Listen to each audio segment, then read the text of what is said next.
Bonjour à toutes, bonjour à tous. Bernard Geffroy pour le département numérique de l'Agence régionale de santé. Je suis très heureux de vous accueillir toutes, tous pour un événement qui est important pour l'Agence régionale de santé. C'est cette première journée régionale sur l'identito-vigilance sous la forme d'un webinaire. Pour l'agence, c'est un moment qui est important parce que cette journée s'inscrit dans notre politique de gestion des risques, qui est une dimension majeure de notre politique de veille sanitaire. Et je souhaitais préciser en introduction de cette journée quelques priorités de travail qui permettront de bien inscrire les perspectives des travaux sur l'identito-vigilance dans cette stratégie et ses priorités.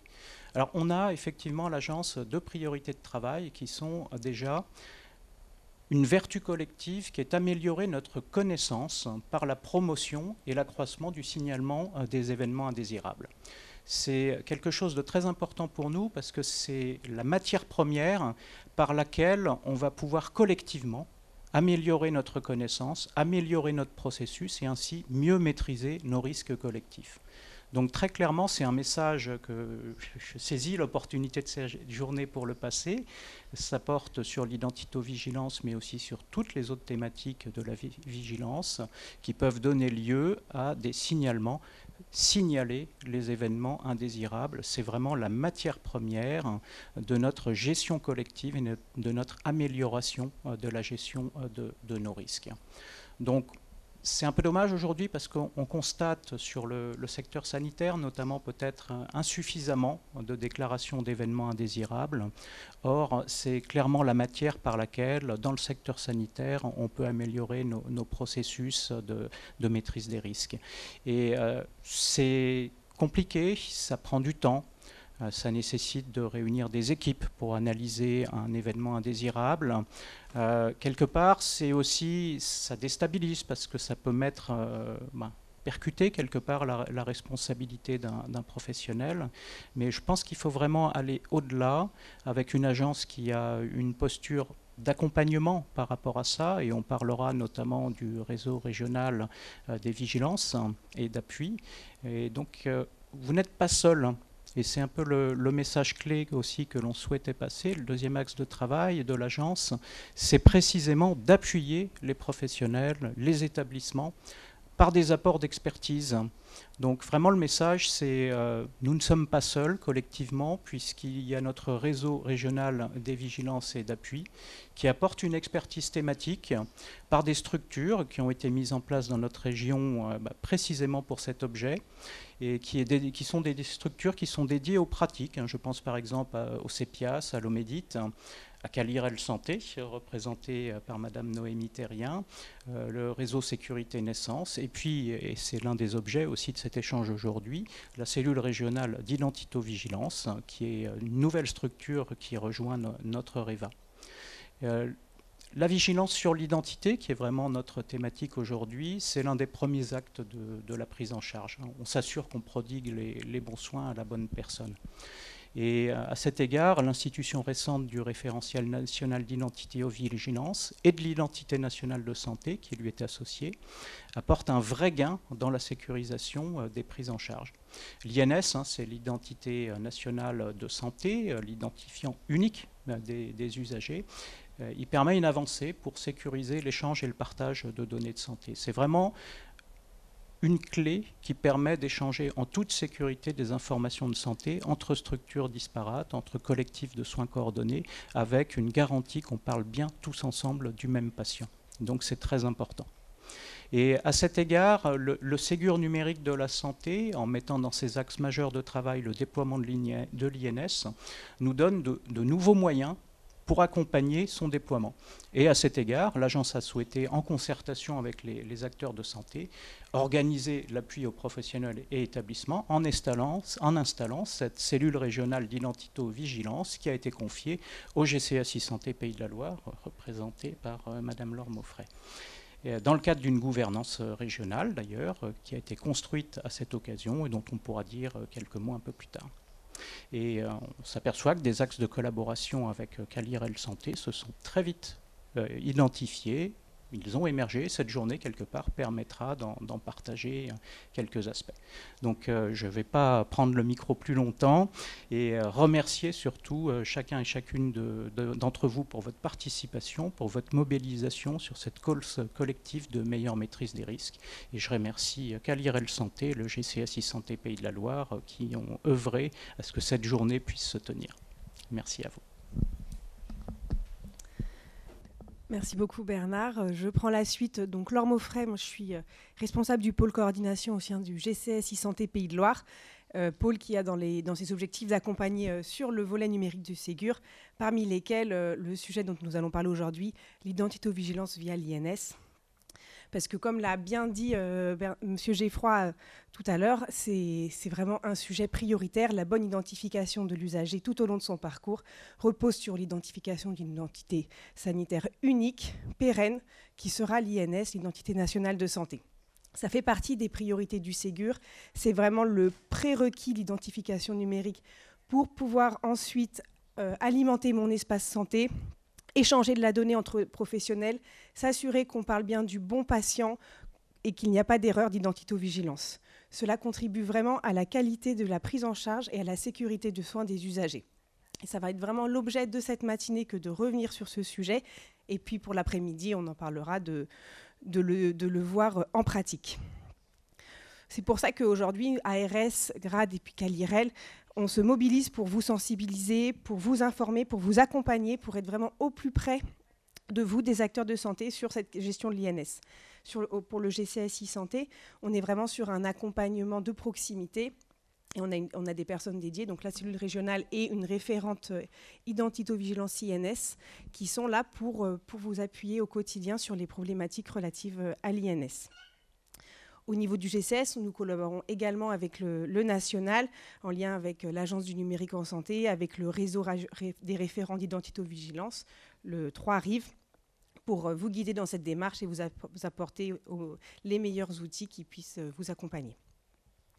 Ce qu'on peut constater, c'est que cette année, l'année 2022 qui se termine, a vraiment permis une accélération du déploiement de l'INS dans les établissements de santé, via notamment le dispositif SUNES. Et l'accompagnement va évidemment se poursuivre en 2023 pour pouvoir accélérer au maximum l'usage de l'INS. Donc vous pourrez découvrir ce matin tout l'accompagnement que nous vous proposons GCS avec Calirel et l'appui de l'ARS pour les établissements de santé et les ESMS. Je profite de ce temps pour remercier chaleureusement l'ARS pour son soutien et la confiance qu'elle nous a accordée dans cette nouvelle mission qui était l'accompagnement du déploiement de l'INS et de l'identito-vigilance. Et puis Calirel Santé, avec qui nous avions déjà travaillé en particulier sur la cybersécurité. Et nous sommes ravis d'avoir pu continuer et poursuivre sur l'identito-vigilance nos partenariats. Et je laisse la main à Noémie Terrien pour la suite. Merci Laure. Bonjour à tous et bienvenue pour cette journée régionale sous forme webinaire mais aussi hybride, et on le verra au cours de la présentation de ce programme. Donc bien entendu des remerciements à l'ARS Pays de la Loire pour cette opportunité de ce travail collaboratif régional et de la place qui est donnée à l'identito-vigilance dans une démarche vraiment conjointe et complémentaire pour la sécurité des usagers. Au GCS e-Santé, pour lequel c'est effectivement le deuxième partenariat, c'est une vraie facilitation, des échanges constructifs et un partage de cap commun pour la sécurité des personnes accompagnées, que ce soit en milieu sanitaire ou médico-social. Et puis bien entendu, aux nombreux participants, aujourd'hui vous êtes plus de 150, donc nous l'espérons davantage pour les prochaines rencontres pour poursuivre cette dynamique qui va être présentée au cours de la journée. Alors cela a été dit, le développement de l'identifiant national de santé s'inscrit vraiment dans une démarche globale d'identito-vigilance qui va permettre d'assurer la sécurité de l'usager à toutes les étapes de sa prise en charge. Donc l'identito-vigilance, ça s'inscrit naturellement dans la démarche de gestion des risques associés aux soins des structures et des professionnels, et ça va mobiliser la complémentarité des compétences à la fois entre professionnels des systèmes d'information, les référents identitaux, les responsables qualité gestion des risques ou encore les professionnels administratifs et bien entendu l'ensemble des professionnels soignants. Et c'est vraiment cette complémentarité des compétences, nous en sommes convaincus, qui va permettre de communiquer, expliquer, accompagner les professionnels dans cette démarche d'identité-vigilance et de fait dans le déploiement de l'identifiant national de santé, qui est une des barrières de sécurité. Alors, la première partie de ce webinaire, elle sera complètement dédiée à cette thématique, l'identité-vigilance, quelles évolutions et comment être accompagné en région, qui sera présentée conjointement par l'Agence régionale de santé, le GCS e-santé et l'équipe de Calirel Santé. Alors, en effet, on sait qu'en gestion des risques, une seule barrière à elle seule ne suffit pas à contenir le risque. Les erreurs d'identité ne dérogent bien entendu pas à cette règle. Le déploiement de l'identifiant national de santé, c'est un véritable levier en matière de sécurité de l'identité, mais il doit être complémentaire des autres barrières de sécurité qui permettent à chaque étape de la prise en charge de l'usager de s'assurer de sa bonne identité pour sa sécurité. On sait aussi en gestion des risques que malgré cette multiplication de barrières, l'erreur, elle peut survenir et qu'il est nécessaire de capitaliser sur leur survenue parce qu'elles sont utiles, ces erreurs, pour comprendre et optimiser nos pratiques et nos organisations.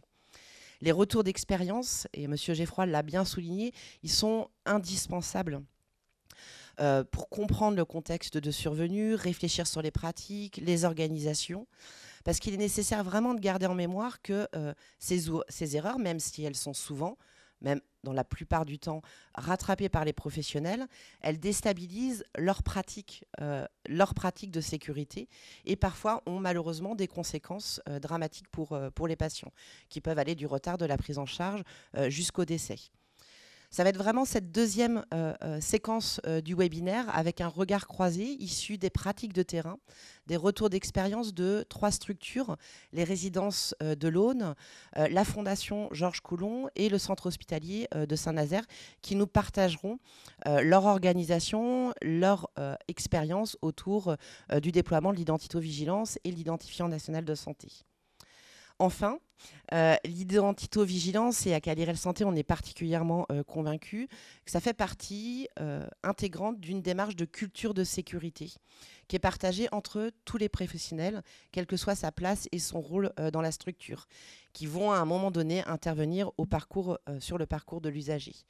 Donc il y a un enjeu aussi d'accompagner, de sensibiliser, de questionner les pratiques de façon collective et pluriprofessionnelle. Et ça va être la dernière partie de ce webinaire qui sera dédiée à la présentation d'un jeu sérieux, le Santescape Identito-Vigilance, qui vient compléter un certain nombre de jeux sérieux produits en région Pays de la Loire, qui a été élaboré par nos équipes, expérimenté par vos équipes et qui va faire l'objet d'ateliers de prise en main, puisque nous avons parlé d'un séminaire, d'une journée de séminaire. Ce matin, nous sommes en webinaire et cet après-midi, ça se poursuit dans des ateliers dans plusieurs établissements de la région, qu'on remercie chaleureusement de nous accueillir. Donc nous espérons que vous puissiez trouver au travers de ce webinaire et des actions qui sont portées en région de belles ressources d'inspiration pour faciliter le déploiement et l'intégration de l'identifiant national de santé et de vos démarches d'identité-vigilance pour vos pratiques et organisations.